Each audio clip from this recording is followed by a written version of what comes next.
ফাহিম তার গোপন সবকিছু জানে। ফাহিম হয়তো একটা সময় চিন্তা করছে যে আমি এখানে জব করবো না, আমি জব ছেড়ে দিব। আর যখনই ফাহিম জব ছেড়ে দিতে চাইছে তখনই আমাদের পাঙ্গাস মাছ মুখে পরিযায় ভয় লেগে গেছে। রুবায়েত ফাতেমা তনির গোপন সব তথ্যই ফাহিম জেনে গিয়েছিল, যার কারণেই ভবিষ্যতে তনির জন্য অনেক বেশি হুমকির মুখে পড়ে যাবে। আর এমন ঘটনার কারণেই রীতিমতো ফাহিমকে তার কোম্পানি থেকে বের করে দিয়েছে। এবার যেন তনি সম্পর্কে এভাবেই গোপন তথ্য প্রকাশ করে কথাগুলো বলছিলেন মৌ সুলতানা। তনি সম্পর্কে আরো অজানা তথ্য দিয়ে কি বলছে মৌ সুলতানা, এ বিষয়ে জানতে সম্পূর্ণ ভিডিওটি দেখে আমাদের সঙ্গে থাকুন।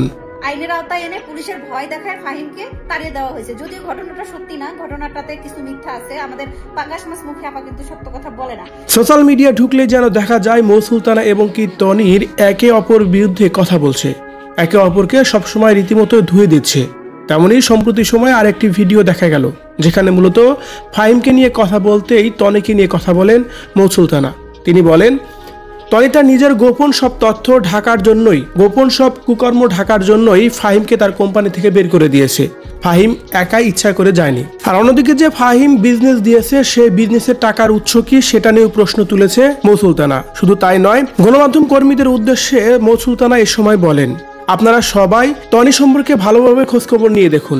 তনির এত টাকার উৎস কোথায়? সে জীবনে এত টাকা ওই বিজনেসের মাধ্যমে করতে পারেনি।